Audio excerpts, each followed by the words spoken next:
to enable that data collection, and there should be a strong link there. And that needs to be considered when you're looking at visual and you're looking at observational and what challenges they pose. So developing your argument-assessing approaches to research with children and young people and thinking of visual and observational, you need to keep in mind the different approaches. So we've got, you know, childhood studies and sociological approach to looking at children and the type of data and information they want to try and find through those perspectives. And we've got the traditional psychology, which wants to measure and hypothesize from a more positivist approach. And perhaps here we're talking about a more interpretivist approach and a social critical approach to research with children. And thinking where the use of visual and observational images and observation might sit. So on the left-hand side here, under psychology, observation is a crucial part, but it's normally very structured, very managed, it's very clinical. On the right-hand side, observation might take place. It might be semi-structured, but it also might be naturalistic.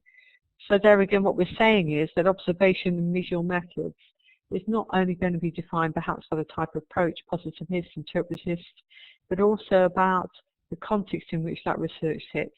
Is it psychology? Is it sociology? Is it childhood studies?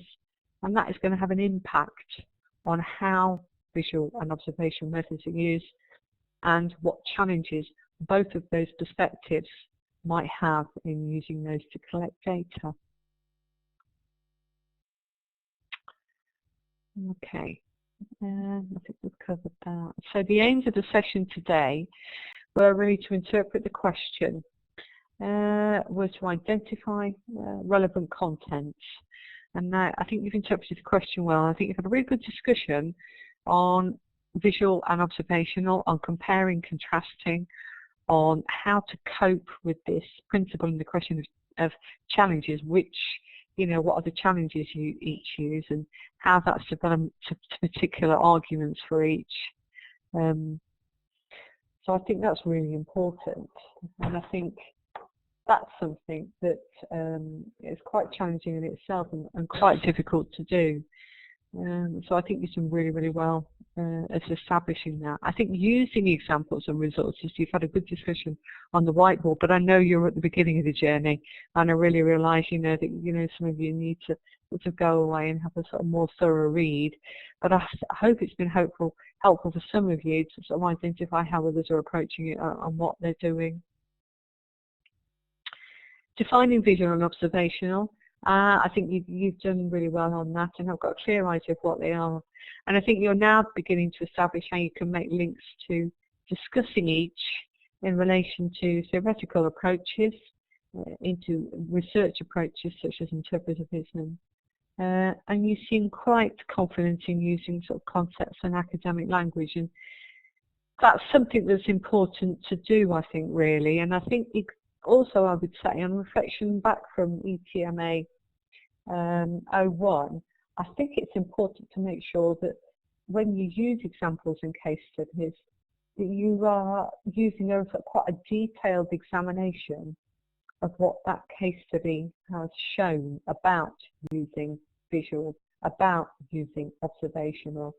So I think it's really, really important that you're confident in the evidence and examples that you've got, and you've got enough detail there to show how they were used, what the challenges were, and you can make those links to the theories and perspectives that sit behind them. Any questions on any of those?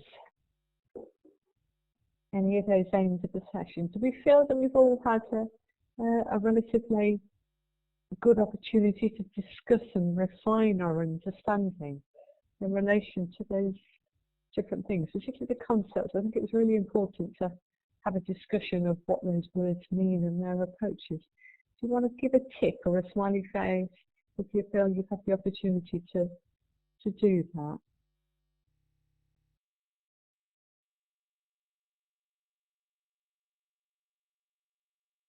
I'm really sorry some people could always join in and talk with a microphone. Okay, we've been asked to ask you this. Have you seen it? A like scale.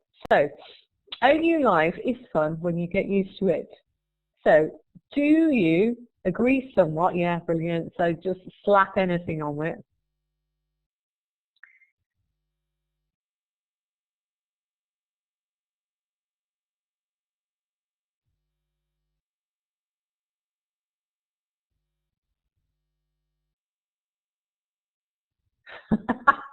All right, Tom. Well, I'm not going to ask the next question because I don't think I want to know. Valerie. I was just going to say I agree with Tom. It does depend on the tutor. I've used it across several modules, and I had one tutor that really couldn't use it. Yeah. And I've had one that really could use it, and we were always breaking out into breakout rooms, etc. So I think it does depend on the tutor's ability to use it as well. Yeah. I mean, we do like to use breakout rooms, but we have had some criticism back from students on. I'll give you some feedback on this. That I think they say if there's not more than 2 people in a breakout room, they feel like they're like put into isolation for a period of time, and they struggle to get conversation going. So, would you agree with that? Do you think there has to be sort of a group of you in there? Yeah, definitely. Because I think if there's only 2 of you, and particularly if one is then a dominant person, it can be tricky. I mean, so what the advice has been there sometimes is to do what I do, is switch your mic off and step away. And to be honest, I think that worked well. And I know the text boxes are a bit clunky, but at least it gave you the opportunity of everybody sort of could converse together, couldn't they, if their mics are not working. What do we think would make it more enjoyable then? Do you think it's a problem with the amount of people? Do you think it's a problem with the microphones and the internet connection? What would make OU Live more enjoyable? Just one word or whatever you'd like to put up there. You can shout it, speak it, text it, type it.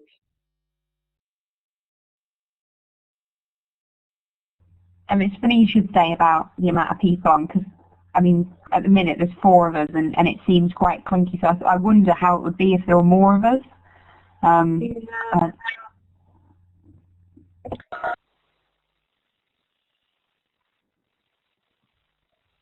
I think I would say in response to that,